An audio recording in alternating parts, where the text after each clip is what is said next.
మీ business ఏదైనా మీ ఊర్లో promotion చేయాలంటే అది సుమన్ టీవీతోనే సాధ్యం. ఇప్పుడే సంప్రదించండి.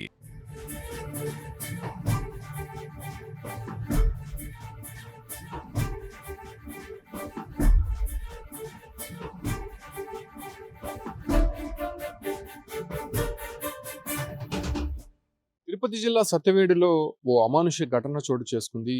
ఓ కుటుంబంలో నెలకొన్న పేదరికం 9 ఏళ్ల బాలుడిని బలి తీసుకుంది.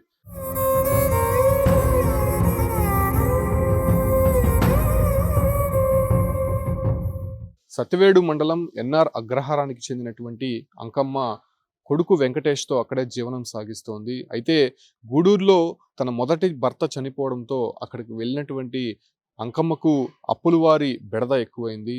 ఈ క్రమంలోనే ఏదైతే సత్యవేడు మండలం ఎన్ఆర్ అగ్రహారానికి చెందినటువంటి ముత్తు ధనభాగ్యం దగ్గర కొంత అప్పు తీసుకున్నారు. అయితే 42,000 అప్పు తీసుకున్నటువంటి అంకమ్మ వాళ్ళ అప్పు తీర్చినటువంటి నేపథ్యంలోనే అప్పుకి బదులుగా తన 9 ఏళ్ల కుమారుడిని తమ ఇంట్లో పనిలో పెట్టాలని చెప్పి ముత్తు ధనభాగ్యం హుకుం జారీ చేశారు.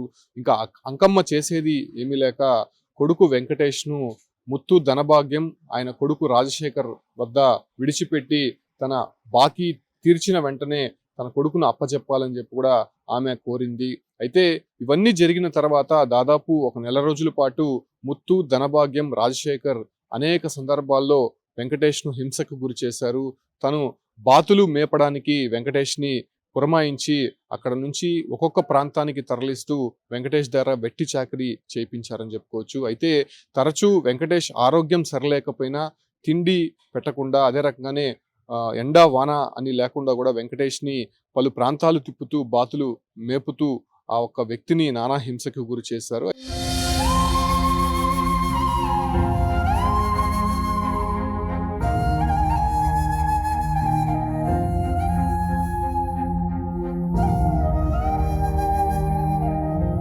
అయితే గత 3 రోజుల క్రితం వెంకటేష్కి తీవ్ర అనారోగ్యం కావడము, అయితే అప్పటికే ఏదైతే కాంచీకి సంబంధించినటువంటి తిరునల్లార్ అనేటువంటి ప్రాంతంలో అంటే వీళ్ళు ఒక్కొక్క ఊరు దాటుకుంటూ ఈ బాతులు మేపుకుంటూ వెళ్తూ ఉంటారు. ఈ క్రమంలోనే తమిళనాడు వరకు వెళ్ళినటువంటి వెంకటేష్ అక్కడ తీవ్ర అనారోగ్యానికి గురయ్యారు.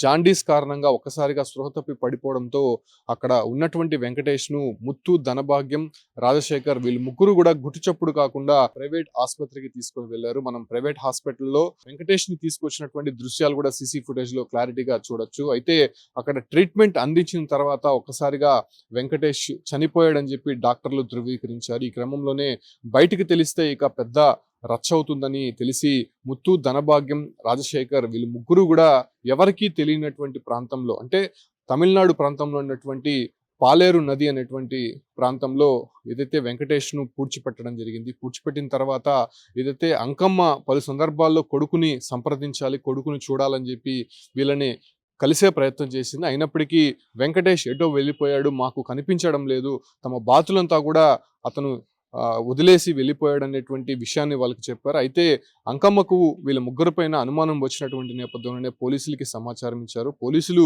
కూపీలాగినటువంటి నేపథ్యంలోనే జరిగిన ఉదంతమంతా కూడా బయటకు వచ్చింది. అయితే గుట్టుచప్పుడు కాకుండా ఈ ఒక్క కార్యక్రమాన్ని పూర్తి చేసి అదే రకంగానే వెంకటేష్ని ఎక్కడా కూడా తల్లికి చూపించకుండా నీ డబ్బులు ఇస్తేనే నేను వెంకటేష్కి చూపిస్తానని చెప్పి వాళ్ళని టార్చర్ పెట్టినటువంటి నేపథ్యంలోనే అంకమ్మ వేరే ప్రాంతంలో అప్పు చేసి మరీ 42,000 వాళ్ళకి ఇవ్వడానికి వెళ్ళి తన కొడుకును తనకి ఇవ్వాలని చెప్పి కోరినటువంటి నేపథ్యంలోనే వాళ్ళు ఇవ్వకపోవడంతో ఈ ఒక్క అనుమానం పెంచుకున్నటువంటి అంకమ్మ పోలీసులకు ఫిర్యాదు చేశారు.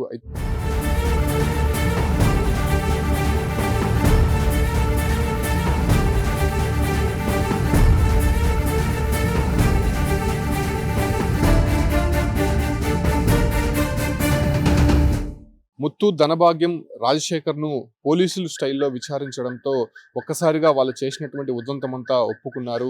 ఈ నేపథ్యంలోనే మేజిస్ట్రేట్కి సమాచారం ఇవ్వడంతో మేజిస్ట్రేట్ ఆధ్వర్యంలో వెంకటేష్ మృతదేహాన్ని బయటికి తీసి పోస్టుమార్టం నిర్వహించారు. అయితే వెంకటేష్ తలకు కూడా తీవ్రమైనటువంటి గాయమైనట్టు అక్కడ గుర్తించారు. అయితే వాళ్ళు చెప్పినటువంటి విధంగా వెంకటేష్ తీవ్ర అనారోగ్యంతో మరణించాడు. అయితే అతనికి జాండీస్ అటాక్ అయ్యి చనిపోయాడని చెప్పి కూడా వీళ్ళు ముగ్గురు చెప్తున్నప్పటికీ తలపైన గాయం ఎలా అయింది అనే దానిపైన కూడా పోలీసులు అనుమానం వ్యక్తం చేస్తున్నారు. వీళ్ళు ఏదైనా దాడికి పాల్పడి ఈ రకంగా చేశారా, లేకపోతే అనారోగ్యం కారణంగానే వెంకటేష్ చనిపోయాడని దానిపైన కూడా పోలీసులు విచారిస్తున్నారు. చూడొచ్చు ఎంత దౌర్భాగ్యమో, ఒక పేదరికం ఒక చిన్న బాలుడిని బలి తీసుకుంది.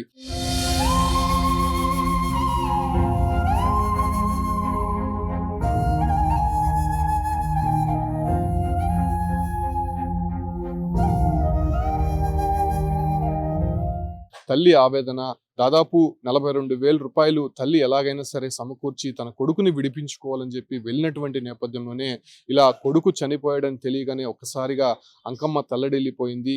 అయితే ముత్తు, ధనభాగ్యం, రాజశేఖర్లు బాతులు మేపుకుంటూ జీవనం సాగిస్తుంటే ఇలాంటి దారుణాలకి పాల్పడినట్టయితే మాత్రం అనేక సందర్భాల్లో చెప్పింది.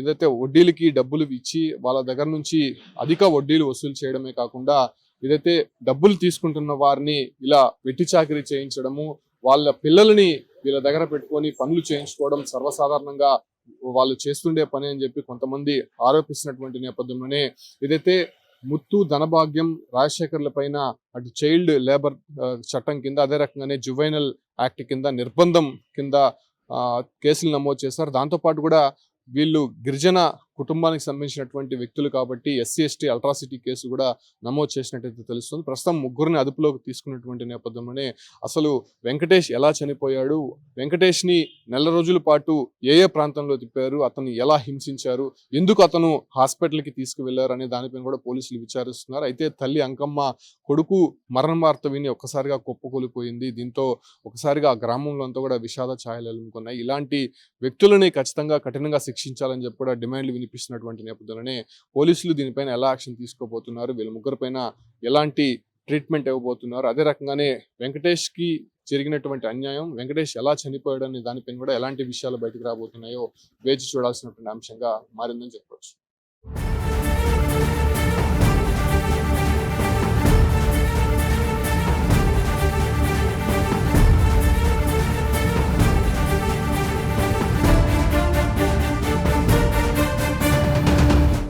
ఇతను అబ్జెక్షన్ చేస్తాడు ముత్తు.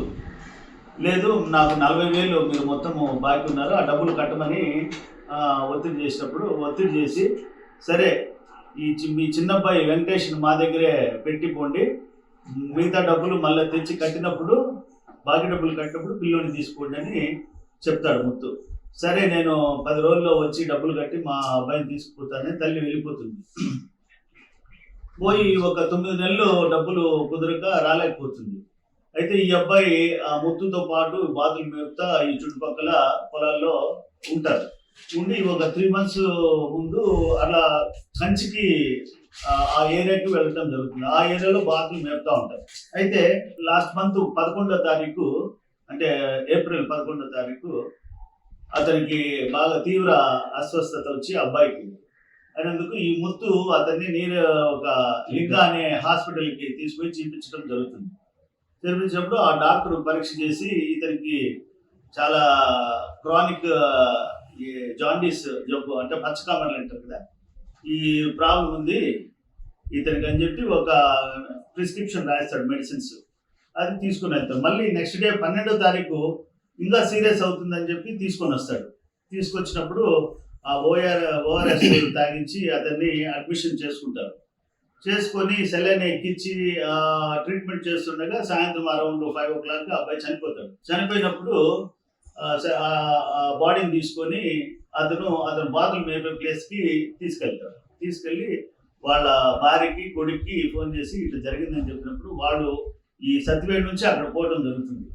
పోయి ఈ విషయాన్ని వాళ్ళ తల్లిదండ్రులు చెప్తే ఇది పెద్ద కేసు అవుతుందని ముగ్గురు మాట్లాడుకొని ఆ పిల్లోడు ఏదో పారిపోయినాడని చెప్దామని ఆ అబ్బాయిని తీసుకుపోయి ఆ నియరెస్ట్ పాలేరి రివర్ అని ఉంది కంచిలో, శివార్లో, అక్కడ తీసిపోయి ఆ గుంత తీసి పాతి పెట్టేస్తారు. ఆ చనిపోయిన విషయాన్ని చెప్పకుండా అది బాడీ కూడా ఎక్కడ కనపడకుండా పాతి పెట్టడం జరుగుతుంది. ఆ తల్లి మళ్ళీ 15వ తారీఖు, ఈ నెల 15వ తారీఖు ఈ ముత్తు వాళ్ళ ఇంటికి వస్తుంది.